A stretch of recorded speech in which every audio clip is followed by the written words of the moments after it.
एक बार ये हिम पिघलेगा तो ऐसी प्रलय होगी जो सब कुछ लीन जाएगी। इसे अब मैं नहीं, बस नारायण के अवतार ही रोक सकते हैं।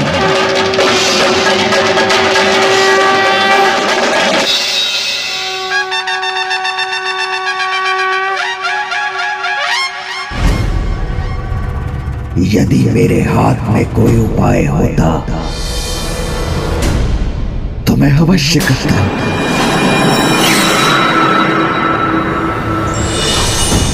माता, इस अस्त्र के प्रभाव को तो एकमात्र नारायण अवतार ही मिटा सकते हैं। किंतु वो उनके कौन से अवतार होंगे?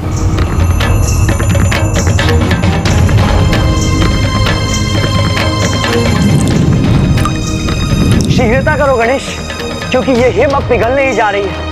इससे होने वाली महाप्रलय सब कुछ नष्ट कर देगी।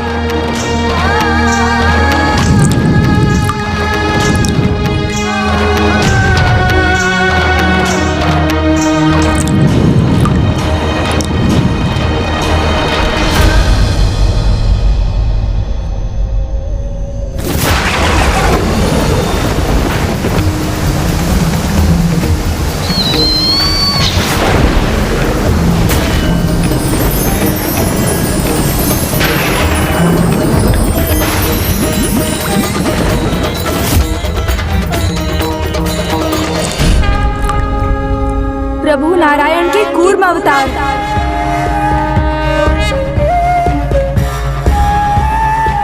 कूर्म अवतार?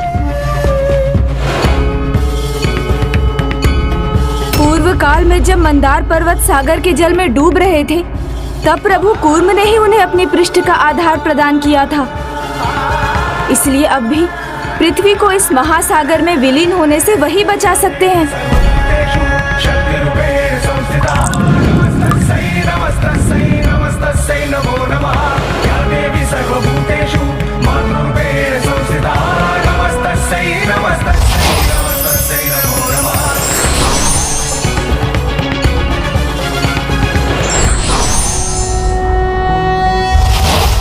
शान्ताकारं भुजगशयनं पद्मनाभं सुरेशं विश्वाकारं गगनसदृशं मेघवर्णं शुभांगं लक्ष्मीकान्तं कमलनयनं योगिहृदध्यानगम्यं वन्दे विष्णुं भवभयहरं सर्वलोकैकनाथम्।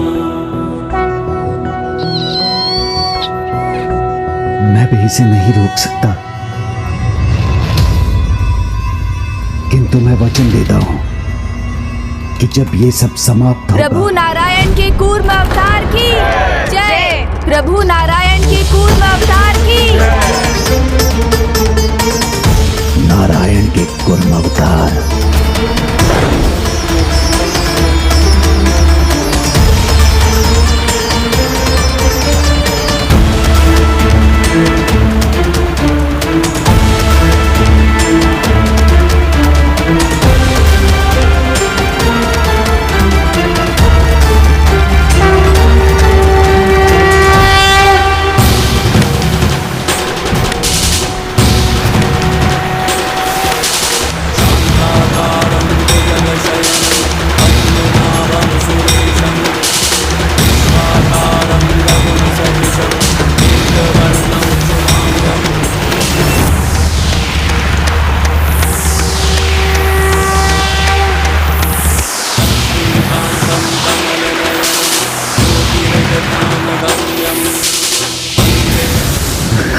मेरा अर्णवस्त्र निगल लिया इस आदि कुर्म ने।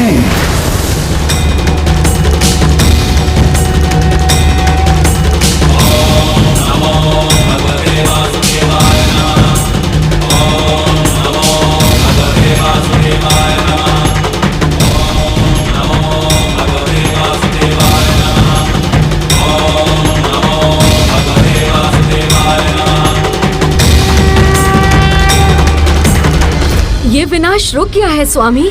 आपकी समस्या का समाधान हो गया है स्वामी। आइए अब अपनी पुत्री को ढूंढते हैं। हमारी पुत्री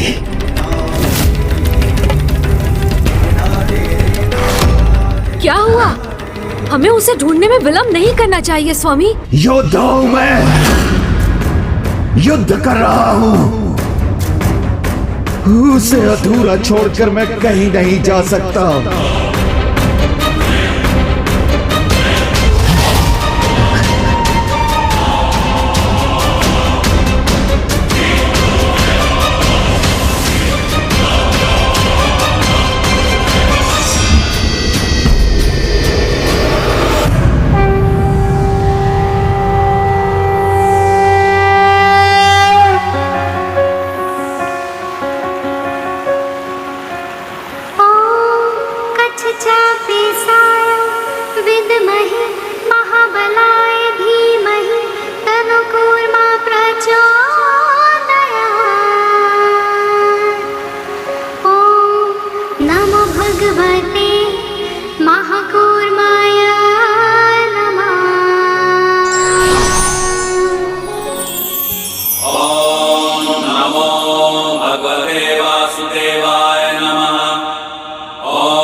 आज के बाद जो भी श्री गणेश का नाम लेकर आदि कुर्म की आराधना करे तो किसी भी प्रकार के जल संकट के प्रभाव से तत्काल ही मुक्त हो जाए। इतना ही नहीं, जलाशय के निकट जाने या जल पर यात्रा करने पर उस प्राणी और उसके परिवार पर सदैव श्री गणेश के साथ प्रभु आदि कुर्म की कृपा सदैव बनी रही।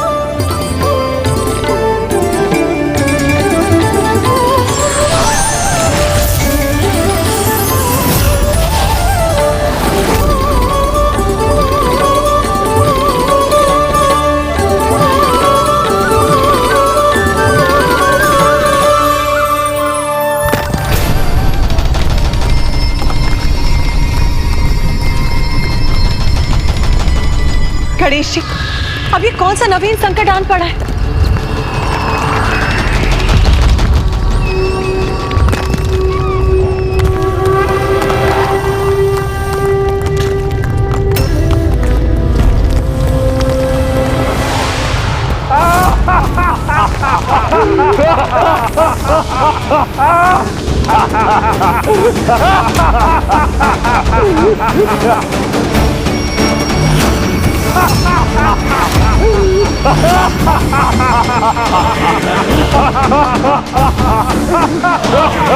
इतने बलशाली ये दो असुर कौन है जो माता के श्री रथों को भी उठा सकते हैं?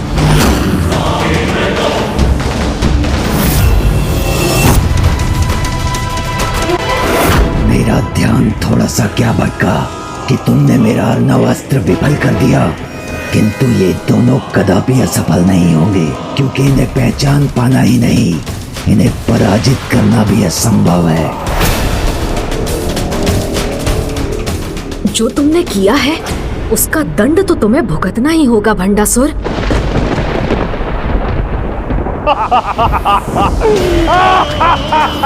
माता के श्रीरथ संकट में है।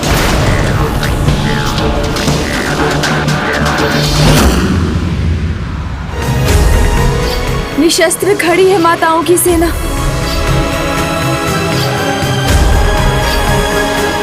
अनुज गणेश, कौन है ये दुस्साहसी असुर और इनके अंत का क्या उपाय है? तुम्हारे ये बताने पर ही माताएं अपने शस्त्र उठाएंगी।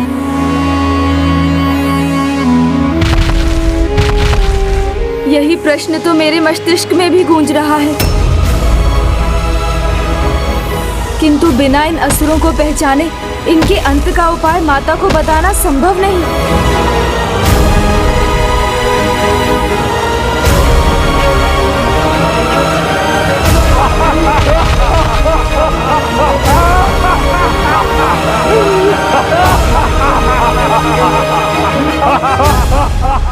किसी की भी पहचान उसके हाव भाव और वेशभूषा से की जाती है।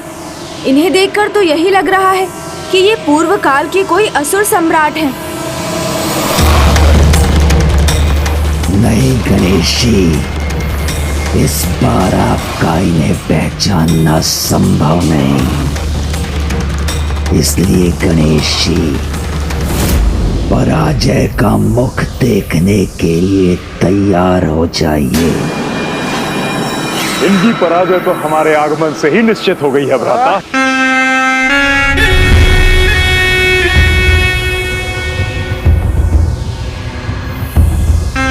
युद्ध भूमि में अस्त्र विहीन खड़ी है ये देवी सेना। तो फिर इनका शीघ्र अंत कर अपना कार्य संपन्न कर लेते हैं हम लोग।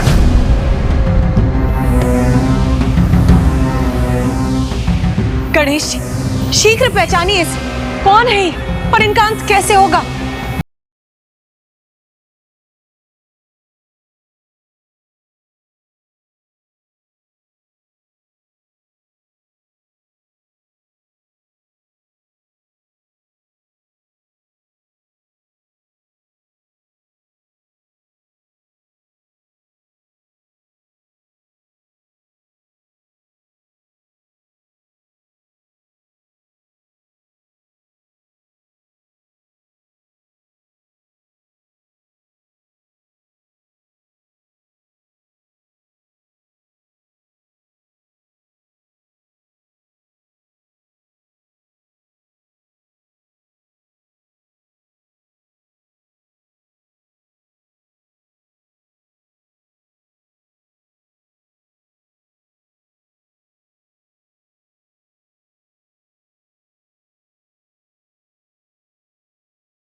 संहार करेगा।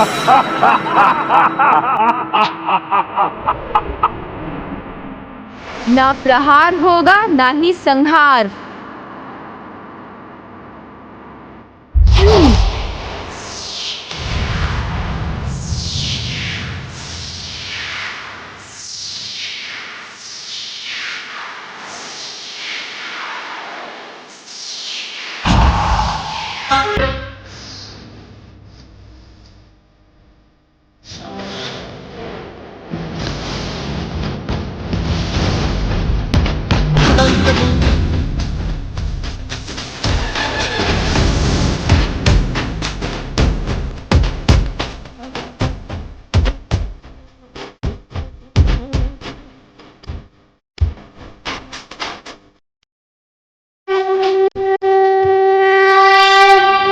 बस इतने से ही मत प्रसन्न हो ये गजानन।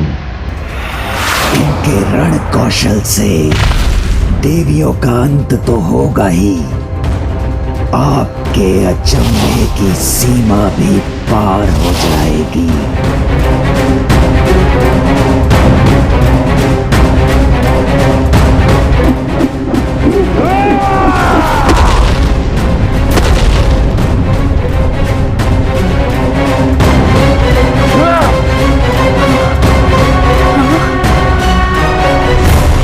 अंतिम चेतावनी है ये हमारी।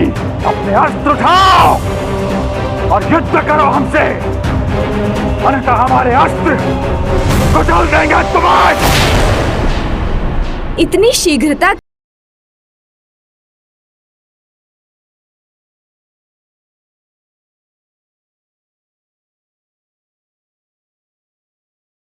भी किसी को जाने बिना, युद्ध के लिए उसकी योग्यता पहचाने बिना उस पर प्रहार कैसे कर सकता है? इसीलिए पहले आप अपना परिचय दीजिए, फिर प्रहार के उत्तर की अपेक्षा कीजिए। उनके परिचय का गुप्त रहना तो उनके भावी विजय का प्रतीक है। उसे उन्हें किसी पर उजागर नहीं करना चाहिए। नहीं, मैं इन्हें अपना परिचय नहीं देने दूंगा।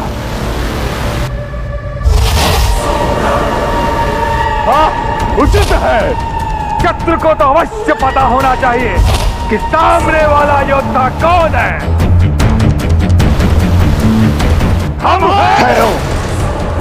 कुछ मत कहना, क्योंकि तुम्हारे परिचय का गुप्त रहना ही तुम्हारी शक्ति है।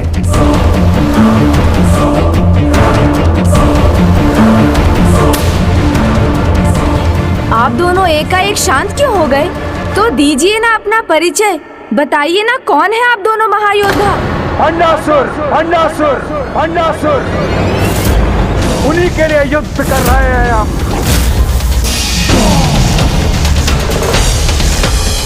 आपके लिए एक ही नाम महत्वपूर्ण है, असुर महानायक भंडासुर।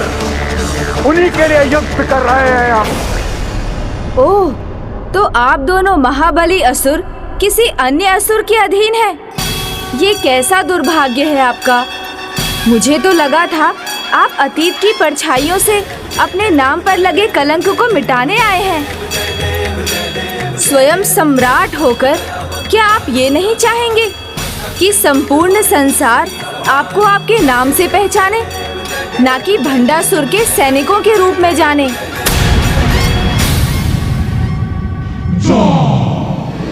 आप महाबली हैं, किंतु कहीं भीरू तो नहीं है जिन्हें अपना नाम बताने में भी डर लग रहा है।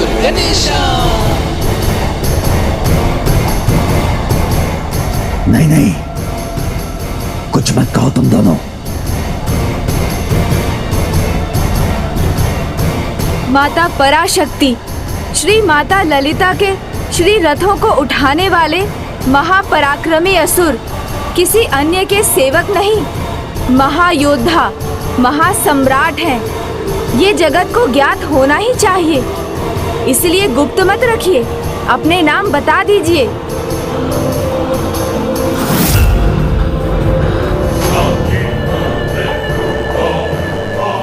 एक बार उन्हें तुम्हारा नाम ज्ञात हो गया तो तुम्हारी दुर्बलता समझ जाएंगे वो।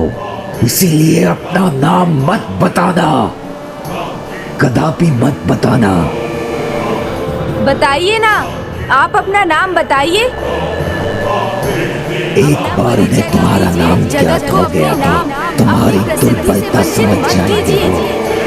बताइए, इसीलिए अपना नाम मत बताना।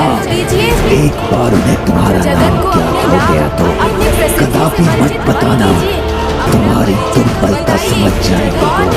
इसीलिए अपना नाम मत बताना, कदापि मत बताना, कदापि मत बताना, तुम्हारी दुर्बलता समझ जाएंगे वो। इसीलिए अपना नाम मत बताना, कदापि मत बताना। आप हमारा परिचय चाहते हैं ना? आप हमारे नाम जानना चाहते हैं ना? तो हम अवश्य बताएंगे।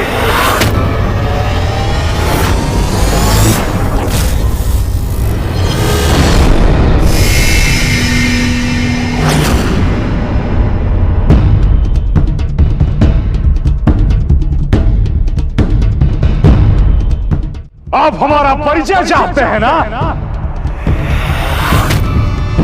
किंतु उस युद्ध में विजय पाने के बाद, विजय प्राप्त करने के बाद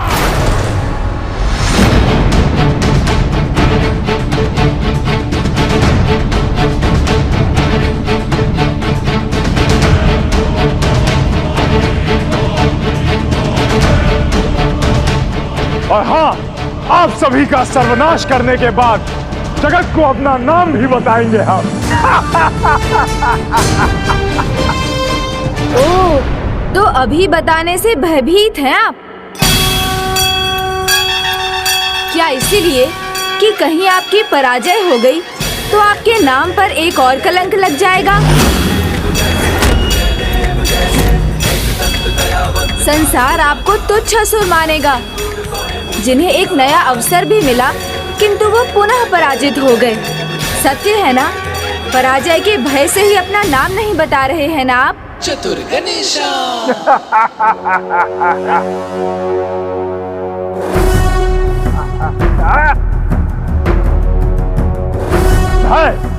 भय नहीं है हमें किसी का। भय भी तो सब मुझसे थे। कंपित होती थी धरती हमारे भय से। अपने पास में बांधकर सभी को अंधकार सागर ले जाने का सामर्थ्य था मुझ में। कंपित होती थी धरती हमारे भय से। अपने पास में बांधकर सभी को अंधकार सागर ले जाने का सामर्थ्य था मुझ में।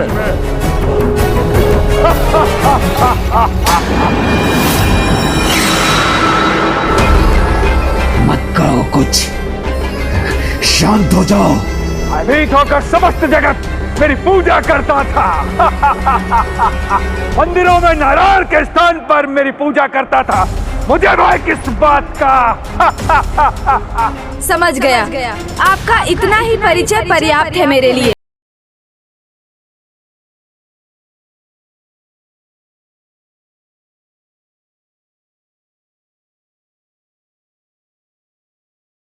ये दोनों असुर भ्राता हिरण्याक्ष और हिरण्यकश्यपु हैं। हिरण्याक्ष और हिरण्यकश्यपु हैं। हिरण्याक्ष और हिरण्यकश्यपु हैं।